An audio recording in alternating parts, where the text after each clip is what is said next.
In today's video, I'm going to teach you how to go from a dusty, crusty, worn out, dirty grinder full of product to a grinder that is practically like new. And it's only going to take like 4 steps. So settle in. I'm going to teach you how to clean your grinders in the best way that I have found and make them like new. So without further ado, let's go upstairs and show you what I got going on.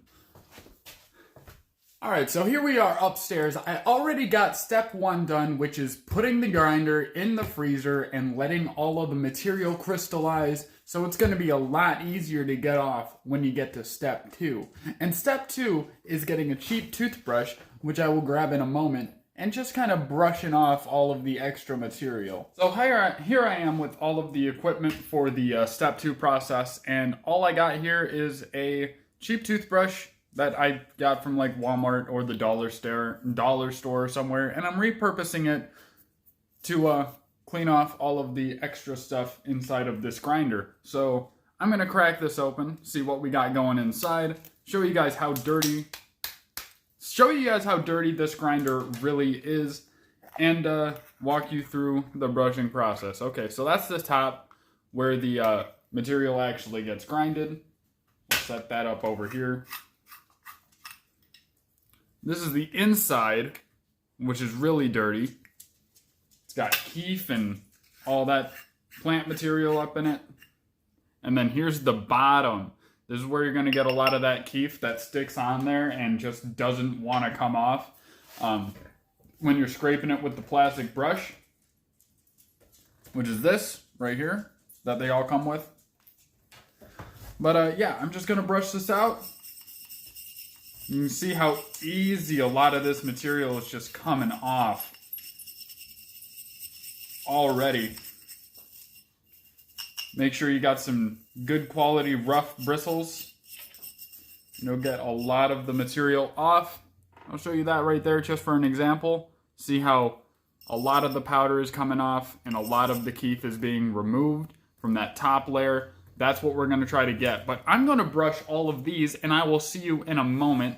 Alright, so here we are after brushing, and we're going to go from the bottom to the top. You can see how much actual plant material was removed, but it's about to get even better with the last step, which is going to be soaking it in alcohol. So I will see you guys at that step. Alright, so we're back at the fancy countertop, and I have this grinder completely disassembled, and the only equipment you're going to need are obviously the grinder, a plastic bag that hopefully doesn't leak because we're going to be shaking it, and then pure alcohol. This is really good for cleaning not only your grinder but your bongs. And if you're using hydrogen peroxide, I highly suggest you switch, because not only does the alcohol clean better, it also won't bleach your clothes if it gets on your clothes, because we all know accidents happen. So you don't have to deal with that problem. I suggest you switch. It's also really, really cheap. But we're going to get into here. And we're going to fill this plastic bag up. Probably should have prepped this and opened it before doing this demonstration, but we're going to pour it in, and you're going to want the grinder parts to all be submerged inside of the alcohol. And after a short time and a little bit of shaking too, a lot more of that plant matter is going to be removed and submerged inside of the alcohol. We'll be right back. Alright, so at the end of this step, you can see how many floaties are in that water, and the metal is shiny. So the next step is to rinse it off. Now, what are you going to use to rinse it off? Not water. You're going to use more alcohol. If you use water, it'll make all of the stuff that's left over sticky, and it won't come off. So if you rinse with alcohol, it will make sure that nothing sticks onto your grinder that you don't want there, and it will also dry extremely quickly. Even if you don't wipe it off. alcohol has a really low evaporating temperature, and it will give you a perfect dry if you just let it air dry. So that's what we're gonna do. So as you can see right here, we still have stuff inside of the grinder. And some of this is probably, I'm gonna have to rub that off. See how I move it around and then it becomes some kind of liquid mud. So I'm gonna have to wipe that part off manually because I haven't actually cleaned that grinder, I don't think ever. But we're gonna grab our alcohol real quick, just pop the lid off. Got it right here, and I'm just gonna pour it on there. The alcohol bottles that I ended up getting do not have a little spray hole, you know what I'm talking about, like on the lid.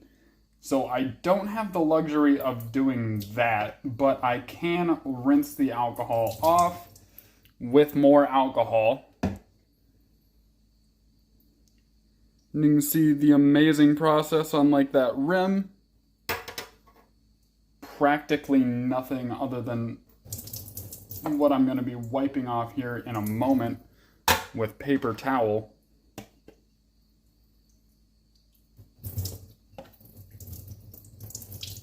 All right. Tad bit wasteful on the alcohol usage side, but again, if you do have one of those little spray caps, those are a lot more gonna save you more of that alcohol, which I probably should have tried to find, but they don't have that available at the store that I was shopping at, unfortunately. So, all right, so back at the counter, I have paper towel. And since a lot of the stuff didn't end up coming off, I'm going to use a paper towel to wipe it off. It would be very difficult to try to scrape it off with my little plastic doodad over there, which should be evident based on the fact that it was still there, man. And I'm obviously not a stranger for scraping for Keith. But I'm going to wipe off all these parts with paper towel, and then after that, I'm going to show you guys the end product of cleaning this grinder. Alright, so I got the Q-tips out, and I got some paper towel, and I rubbed this baby down, and as you can see, maybe not like new condition, but for a grinder that I have not cleaned since I bought it about, I don't know, I think this was my first grinder. So it's been years, man. Got a little bit of buildup in here that's concreted on and not going to be coming off anytime soon. But other than that, looking good. And also, one more pro tip.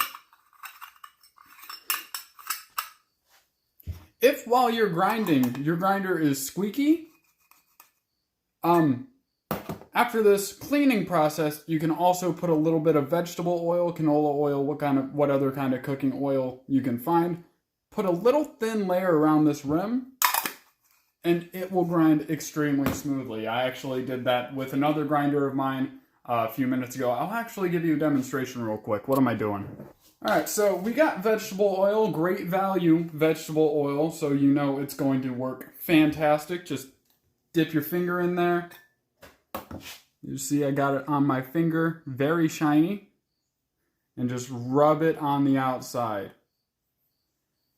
This will make your grinder smoother, longer, and even before you clean it again, which I recommend you probably should do like every month, it will be grinding extremely smoothly. And if you keep this up, your grinder will never be under shop quality. And it will be like you just bought it for the first time, ever, every single time, every month when you clean it. So I hope this helped you. I hope if you're new, you hit that subscribe button. And if you like this tutorial, hit the like button. But I will see you on Thursday. Thank you very much.